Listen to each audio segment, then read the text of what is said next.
Good morning. Verse of the day, Deuteronomy chapter 1 and verses 33. Who went ahead of you on your journey in the fire by night and in the cloud by the day to search out places for you to camp and to show you the way you should go. Amen. దేవుని యొక్క వాక్యం ఏం సెలవిస్తుంది అంటే, దేవుడు మీ ముందు ఏ రీతిగా వెళ్ళాడు అంటే, పగటిపూట మేఘస్తంభమై రాత్రిపూట అగ్ని స్తంభమై మీ ముందు వెళ్ళాడు అంట. ఏమేన్. అండ్ మీరు ఎటు వెళ్ళాలో దేవుడే అంట సర్చ్ చేసి మిమ్మల్ని అక్కడికి పంపించాడు అంట. హల్లెలూయా.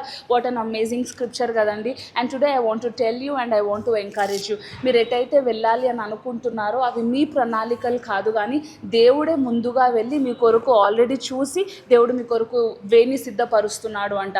మీరు వెళ్తుంటే మీకు ఏ అపాయము రాకుండా దేవుడు మీకు ఒక కొండ కోటలాగా మేము ముందు ఉంటున్నాను అని వాగ్దానం చేశాడు. Amen. So I want you to trust the lord with all your heart. దేవుడిని మీ పూర్ణ మనస్సుతో మీరు నమ్మినట్లయితే తప్పకుండా దేవుడు మీ జీవితంలో చేస్తున్న కార్యములు దేవుడు మీకు బయలుపరుస్తాడు అని నేను నమ్ముచున్నాను. I want you to trust him with your future. మీ యొక్క ఫ్యూచర్తో ఒకవేళ మీరు ఆయన నమ్మినట్లయితే మీరు ఎటు వెళ్తున్నా కానీ మీరు ఆయన గైడెన్స్ని మీరు తప్పకుండా ఎక్స్పీరియన్స్ చేస్తారు అని నేను నమ్ముచున్నాను. God bless you.